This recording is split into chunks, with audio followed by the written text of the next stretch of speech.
Hey up YouTube and welcome back to my channel. You may have noticed that something has changed here on my channel. I do have a better quality camera. We're now going to be using this camera for all of my content going forward. We'll see how we get on with it, but I'm loving it so far. Welcome to episode 2 of A Simmer Can Dream. In these episodes, we have been doing like a bit of a deep dive.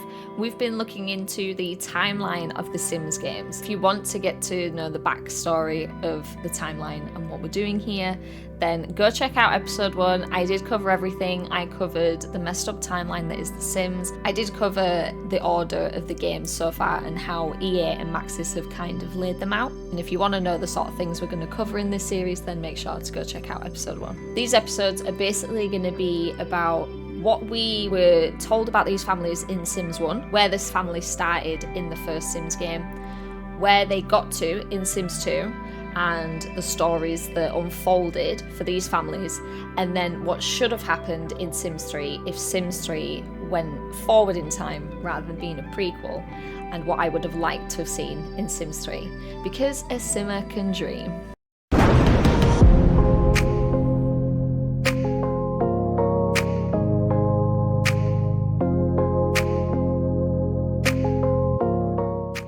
Now for episode 2, we're going to be covering the second household that was available, moved in, and already lived on the Sims Lane looped street, and that is the Goth family. The Goth family, they gained a lot of popularity mainly because the story that developed in the Sims 2 franchise was so deep and rich and full of interesting secrecies, and his Pleasant View as a neighborhood in Sims 2 basically revolved around this main conspiracy theory.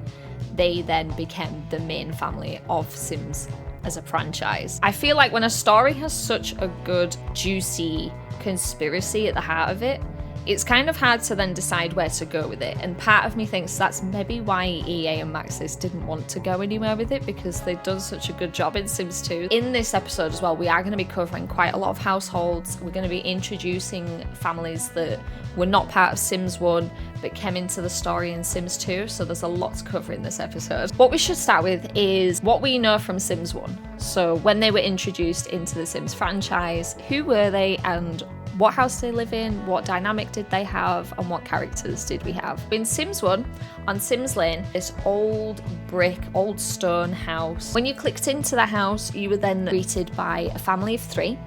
So you had Mortimer Goth, Bella Goth, and Cassandra Goth. When you look at their bios, so you had Mortimer, who was cheerful and outgoing. Mortimer brings his old country upbringing into the modern age. He has an unusual fondness for insects. So when I kind of Googled what they were referring to with old country, I don't know if it's maybe an American saying. His old country upbringing just indicates that for me he's lived outside of Simsville, so he sort of emigrated there. With Bella, it says that she's elegant and athletic are 2 qualities that describe Bella. She enjoys a variety of activities from golf to miniature golf. So the elegant and athletic, I feel like that does go hand in hand with kind of thinking she reminds me a bit of Gabrielle Solis. And then we have their daughter, Cassandra. So Cassandra is the quiet, mysterious type. Nobody ever knows quite what she's thinking. So there's not a lot to go off from there, but yeah, we find out that you've got a husband, a wife, and a daughter living in this house. Mortimer has a job. He's actually at the start of the scientist career. So in the science career, the first entry-level job is test subject and this big plot of land. And the main thing that you notice is that this stone manor house has a massive graveyard with a lot of gravestones in it. They do have ghosts. There is ghost activity at the house. When you hover over it, they're kind of called aunt and uncle and things, so it sort of implies that the gravestones are from past family members. You do get a feeling that they're supposed to be quite a gothic, dark and mysterious. Their sort of theme is supposed to have been based off of the Addams family for me. The mysterious daughter with the pigtails, housewife, and the loving father. But I also think there might have been some sort of gender bend in the design of them because of Morticia and Mortimer. That's what we know from Sims 1. So they are the only other house that is already moved into the first neighborhood of Sims 1. They are also most likely to be the Sims that will greet a new Sim when they're moved into the neighborhood, the original welcome wagon. If you do play with the Sims 1 Unleashed, one of the expansion packs for Sims 1 that involves pets, when you get the old town, so you get the extended map of the neighborhood, you do get introduced to the Goth Seniors. So the Goth Seniors live further down in Old Town. They live in a massive mansion. Now this house truly is a mansion, and you have Gunther Goth Senior and Cornelia Goth Senior. Obviously there's no Gunther Goth Jr. or Cornelia Goth Jr. I think the only reason that they were called Senior is to differentiate them in the phone book. Gunther and Cornelia live in this massive house with 2 pet cats. Gunther Goth Senior, his bio says, Gunther brought his family from the old country when his son Mortimer was just a lad. Having amassed quite a fortune, he is the founding father of the neighborhood. So at that point, we then realize that the Goths are actually the founding family of Sims Lane and Simsville and Old Town. So he does have a street named after him. They're quite a big deal. It makes sense why they're so wealthy. Cornelia Goth Senior, her bio is, Cornelia is the founder of the SimCity Bridge Society and enjoys high tea and phrenology. She is thankful to have her granddaughter Cassandra so nearby. So it is very sweet to think that in Sims 1, Cornelia Goth Senior is very close to her granddaughter, although when you play as the families, they don't know each other. So when you do get the expansion pack, you do get a sort of indication of family members, and I think that's the first time in the Sims 1 games that I know of anyway, where you kind of get indicated that there's some family connection going on, even though family trees are not really a thing in the old games. They're all the Sims that do have the Goth surname. There is another family member, it's an in-law of the Goths in the Sims 1 game, but we don't know they're related until Sims 2 comes out. But in Sims 1, you have a sort of Sim family bin. Maxis have created these families just for the player to move in if they want to. One of them is a Sim called Michael Bachelor, and the player can move him in, get him a job, and start from scratch with him on his own. Michael Bachelor was always one of the Sims that I would play as, and in Sims 2, we find out he is actually Bella Goth's brother. Michael Bachelor is kind of involved. From what we know from other family trees, and what we covered with the Newbie and Broke family in episode 1, we do know that the Sims 2 game is probably about 30 to 35 years into the future. So if we then move on to Sims 2 to see what happened with the Goth family. So this is where we're going to get into the conspiracies. When you do start the Sims 2 game up, we do see that we have our classic Goth manor house. It is slightly different because if you do check the addresses of the houses, so they've moved from 5 Sim Lane to 165 Sim Lane. So the address is slightly different. It still has the family graveyard outside. Gunther and Cornelia have passed. Gunther died first in a fire, and then Cornelia died in a separate fire just after Mortimer retired. Mortimer is now an elder. Cassandra is now a young adult, and there's also a new addition to the family. So Mortimer and Bella, they have since had a son, and Alexander Goth is the new character that's introduced into the family, and he is a child. Mortimer, Cassandra, and Alexander living in the house together. The first thing that you'll notice is Bella is missing. This is where other household stats come in, because there's a lot of people involved in the disappearance of Bella. When you open up Pleasant View as a neighborhood, it does say that Mortimer Goth has made his fortune. I think it could be just referring to the fact that he has maxed out the science career. There has since been some posts on the old Sims 2 website. There was a mention of the fact that Mortimer may have invented the elixir of life. That is sort of an egg timer shaped item where it's made of glass and it's full of this green liquid that the sim will ingest, and that will actually reset their age, give them days back so then they can live longer. It does lead you to think that maybe in his science career he could have potentially invented the elixir of life, and that makes sense as to why he's still alive. That also then gets into the whole conspiracy as to why Bella's gone missing. When you check other households that are in in Pleasant View and you check the screenshots, you can actually see that there is a link with a household called the Lothario family. Look into this house, there's a single sim that lives in this house and his name is Don Lothario. He is the local womanizer of Pleasant View. He basically has 4 relationships with sims within Pleasant View, and he lives in this house that has a hot tub and a telescope on the top floor. When you look through his screenshots, you will see that Bella is spotted on his balcony using the telescope. Now in Sims 2, if you use a certain telescope on a high level, you will get abducted by aliens. If you look in the memories of Sims, it does show that Bella did get abducted by aliens, but she never returned. So a lot of people wonder if Don organized that, if in some way he was involved in getting rid of her. But you'd think, why would he get rid of Bella Goth? Now, prior to Bella going missing, it does look like Don did try to kiss Bella on his balcony. Now, it could be that Bella went round to say hello to him because, as we know, the Goths are involved in the welcome wagon and will turn up to welcome new sims to the neighbourhood.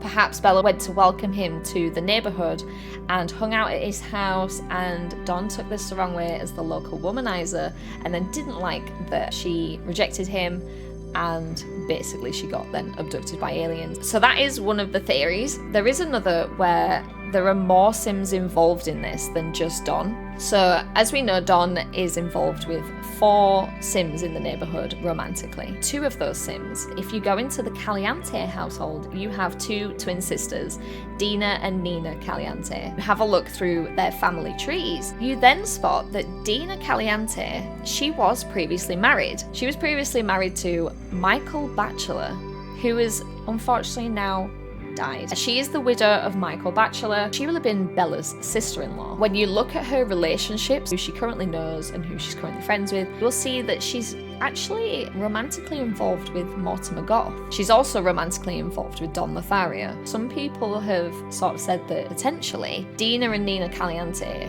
have been conspiring with Don Lothario to get rid of Bella Goth, so then Dina can marry Mortimer Goth and take his fortune. There's also one other fact. Don Lothario is actually engaged to be wed with Cassandra Goth, so Bella's own daughter.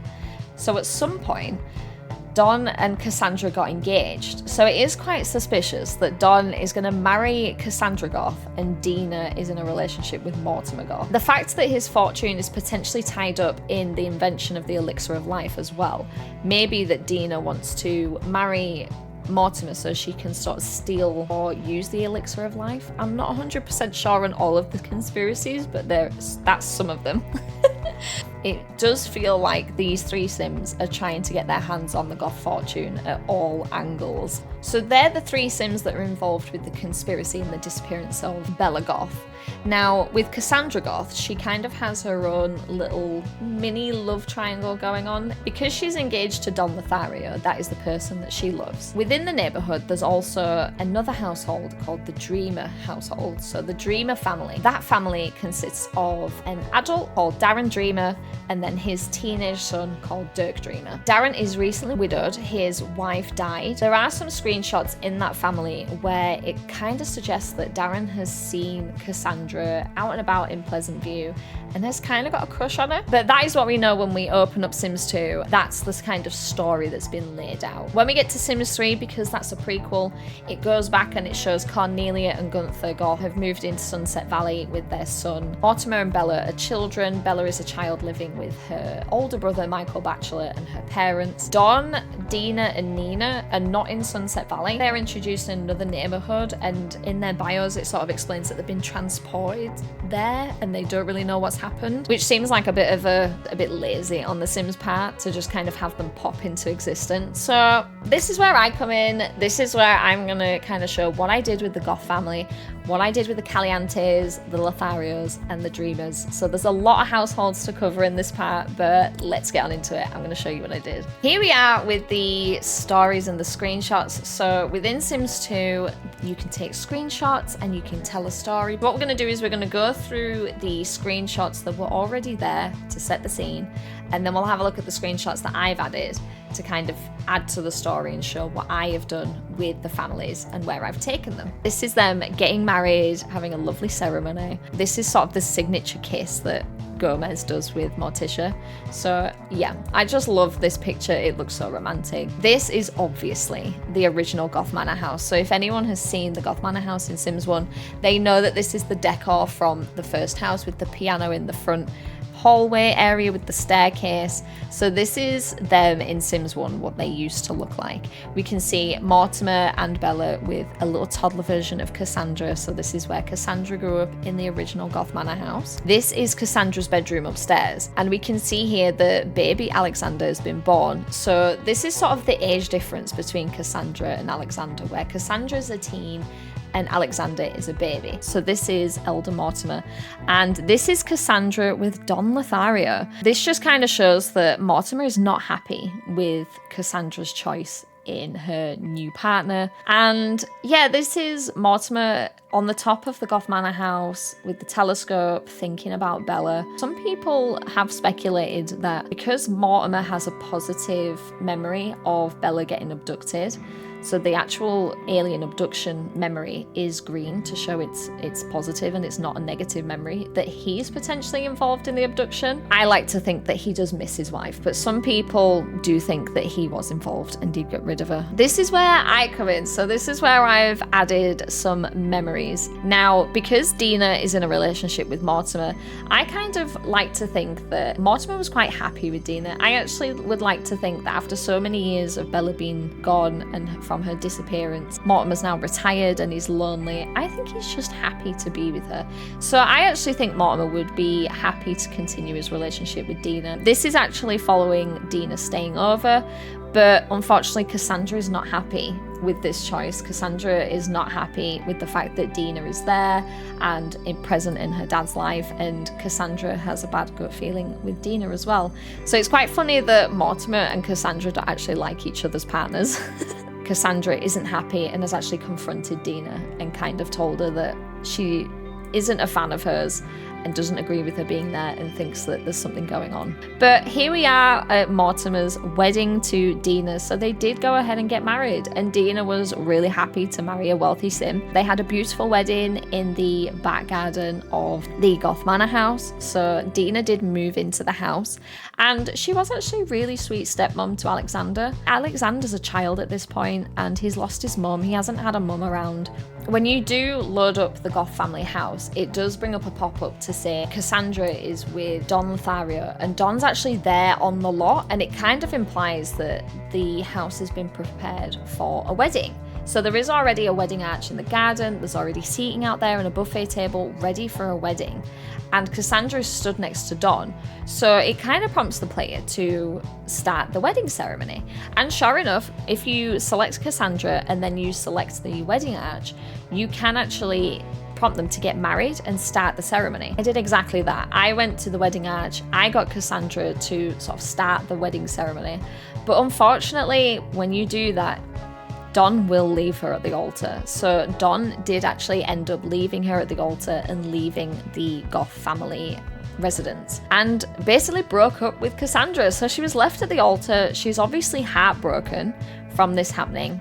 So that is when Darren Dreamer comes in. So like I said before, has his own backstory. So we'll just quickly introduce him to sort of understand what happened to Cassandra after that point. Darren with his ex-wife Darlene. So Darlene Dreamer, they're enjoying this lovely picnic at the park. You can see Darren and Darlene in a home with their son Dirk Dreamer. So they're just enjoying family life, very sweet family photo. And then unfortunately Darlene passes away. So we can see Dirk is a teenager, he's absolutely distraught.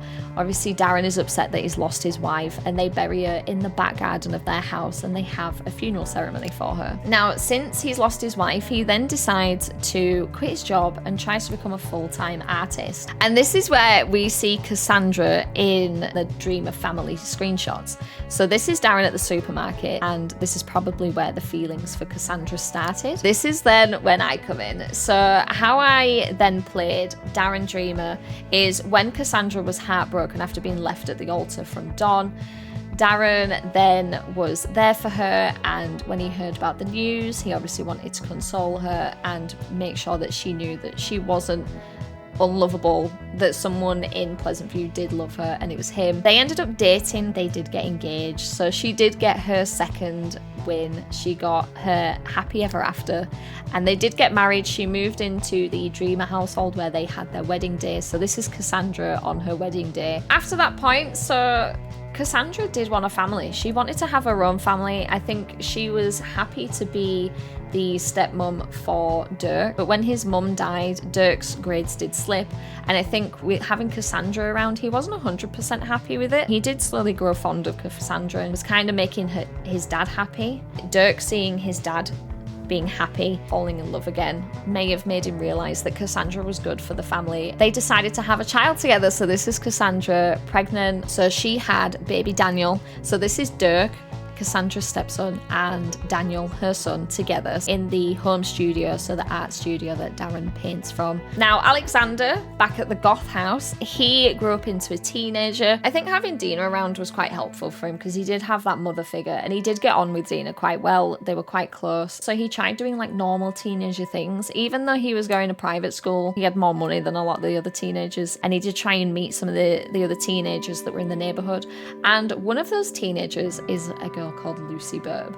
Now, we did touch on Lucy Burb briefly in episode 1. Lucy is going to be getting her own sort of episode when we go into the Burb family. Let's just say Lucy was a teenager who was in Pleasantview, and Alexander met her and fell in love with her instantly. They got on like a house on fire. Unfortunately, Lucy was already going out with someone that we know.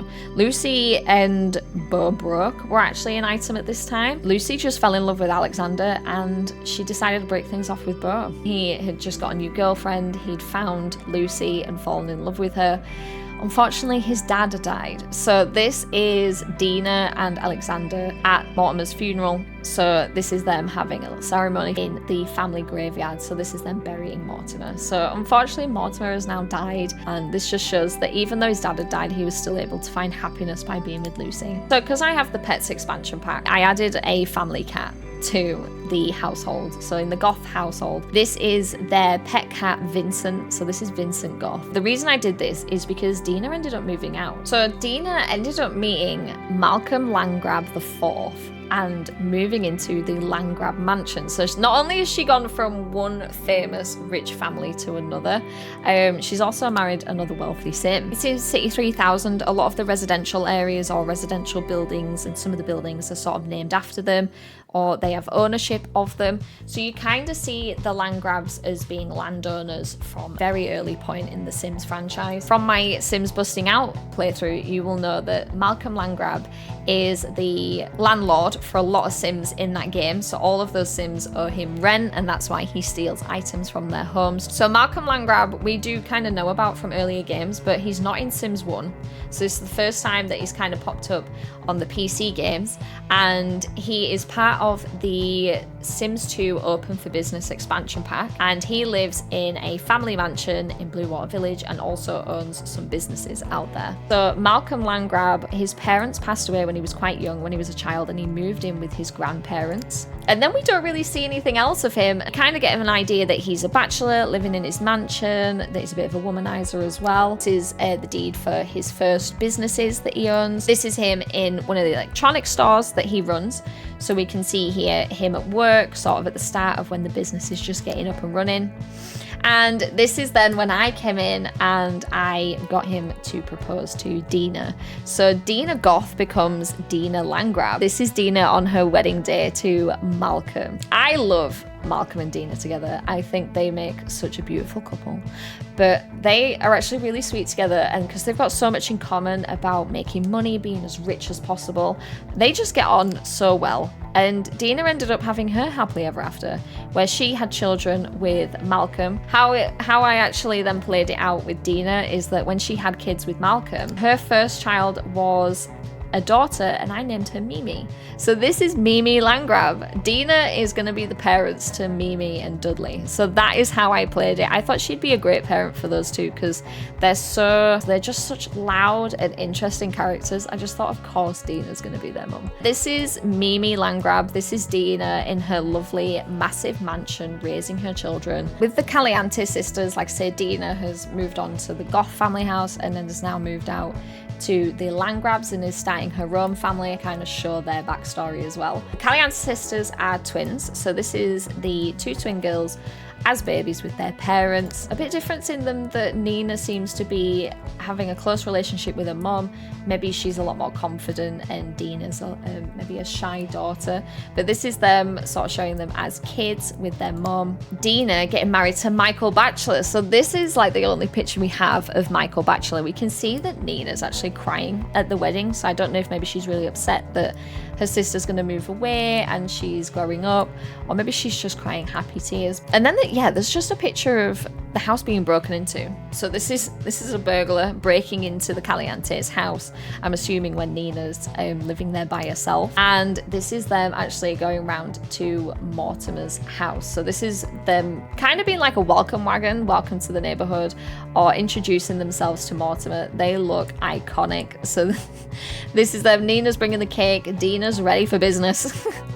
Meeting Mortimer. So after Dina married Mortimer, obviously Don is romantically involved with both Dina and Nina, but he's actually more romantically involved with Nina. Their relationship is a lot closer, a lot higher. I actually thought that Nina and Don would have children together. They didn't get married, so after he left Cassandra at the altar, Nina and Don got closer and they had a child together. So this is Don with his son Alejandro, Ali for short. They ended up sort of still being together, kind of co-parenting. He was active in Ali's life. This is Ali as a teenager, so as they grew up, they lived in the house that the Caliente sisters had together. She ended up having a second child with Don, so this is Katrina. So this is Nina's daughter, Katrina. Ali and Kat were kind of the 2 kids that Nina then raised by herself. Now that Dina's moved out, she's having her own family, and the Caliente sisters are not anything for Alexander to be concerned about.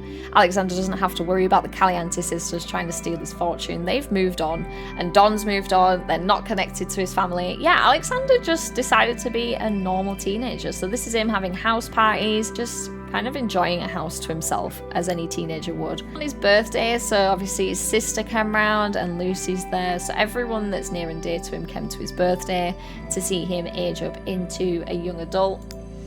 And as soon as him and Lucy got older, Alexander decided to pop the question, so they got engaged. They obviously had a beautiful wedding, and what I loved about this is I decided to recreate the iconic pose from Mortimer and Bella.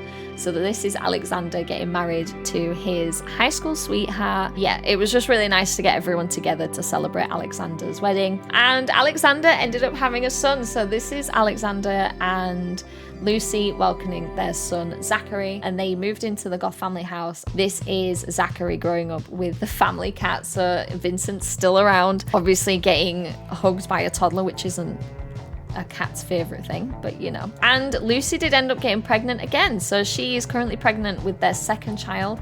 This is Zachary, excited to meet his new sibling. But what I thought was really sweet, because he's the same age that Alexander was, this is him in his dad's old bedroom as a child, because they're obviously in the same house. So Zachary has the same room that his dad sort of grew up in, and this is him sort of thinking about that, and sort of thinking about what his dad probably went through and what it was like to lose his mum at that age. And this is Cassandra with Zachary. I thought this was really sweet, sort of Cassandra having a close relationship with her nephew. It was just really cute, sort of having the Goth family being so close. With Cassandra, like I say, she's got a son, so this is Alexander's nephew. Now, when Dirk grew up into a young adult, then he also got married to his childhood sweetheart. So he was actually in a relationship with someone called Lilith Pleasant.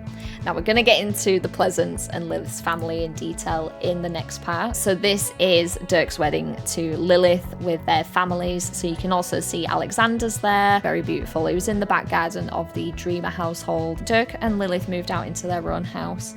And then it was just Cassandra raising her son Daniel. Daniel did really well at school, so he ended up getting an A+, and Cassandra obviously wanted the best for her son, so she decided to send him off to private school, especially when Mortimer had passed away. She was able to sort of afford that. And this is also showing that Darren did age up into an elder. This is Daniel as a teenager, and he's invited his uncle around, so they're really close as well. So Alexander is quite close to his nephew, and this is them just playing some video games. And with Cassandra, so she ended up joining the scientist career. She got to the top secret researcher level. So I'd like to think that she was continuing her dad's work in on the elixir of life and being involved in that top secret research on that project. So she's now in her elder life stage. Her and Darren are just sort of retired together, living in the house. This was them having an anniversary party, so they actually celebrated so many years being married together. They decided to say a toast. Like I say, it was a summer party, so they had the whole family round. But it was just so nice for Cassandra to get that happily ever after,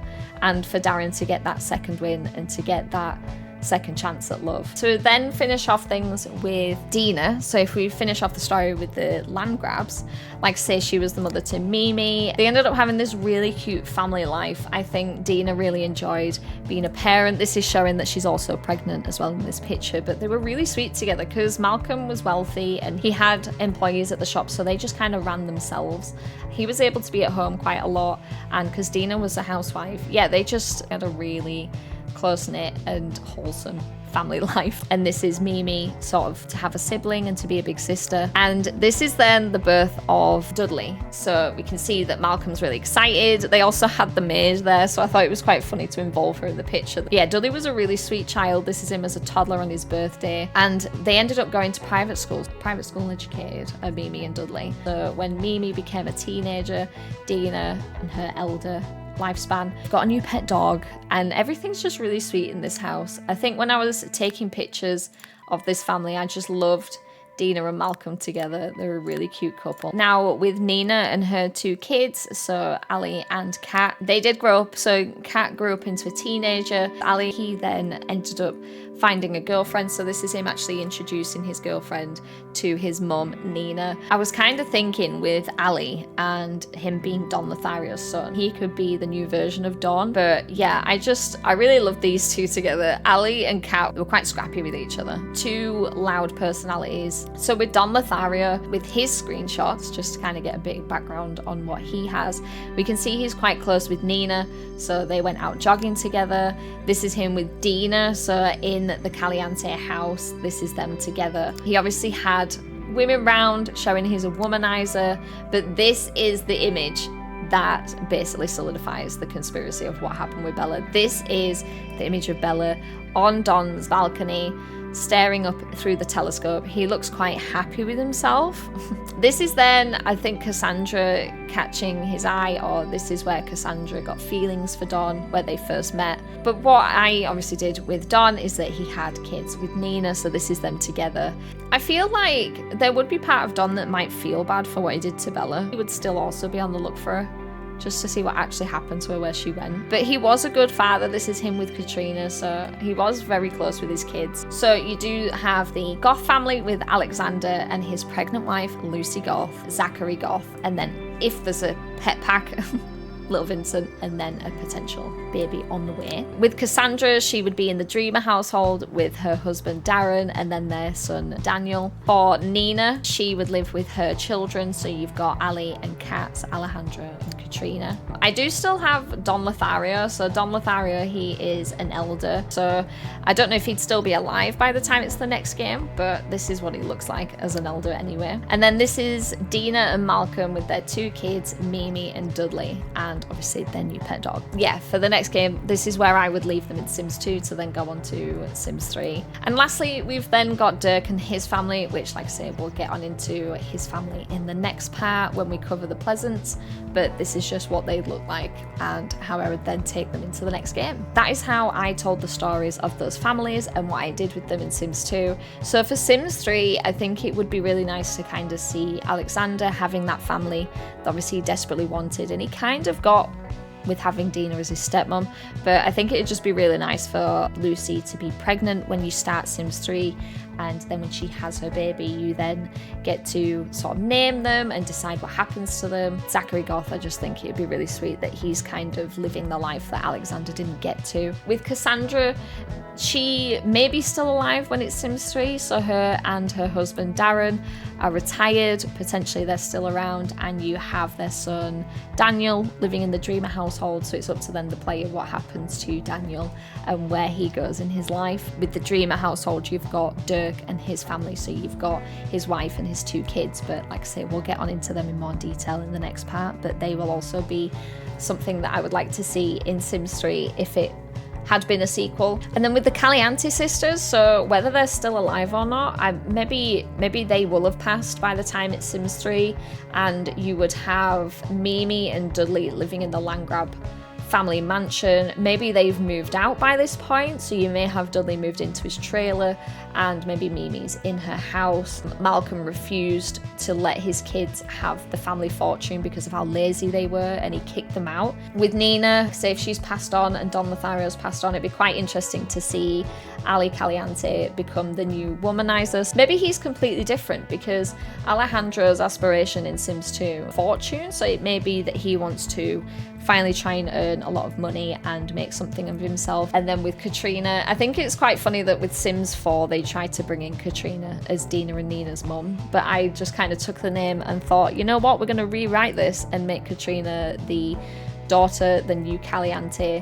What I would have done with them in Sims 3 and what would have happened to them and where you would have started the game. Like I say, this series is mainly, in my opinion, my happy endings. I do like to have a lot of happy endings, so there's probably not going to be a lot of twists in the story. There's probably not going to be a lot of bad endings, or there's not going to be a lot of mystery going on in my stories. I feel like mine are very much happy endings. I understand people will have done different things with the families, so it would be interesting in the comments to kind of hear what you did in Sims 2 and where you took these families and what happened with them. I hope you enjoyed this little insight into what could have been Sims 3 and where the Goth family could have gone in the series. If you liked the video, please make sure to like the video and press the like button. And if you want to see more from this series, please make sure to subscribe. I'm excited to see the next family chapter that we get into. This is what I would have dreamt for the Goth family, and I hope you enjoyed it. I will see you next time.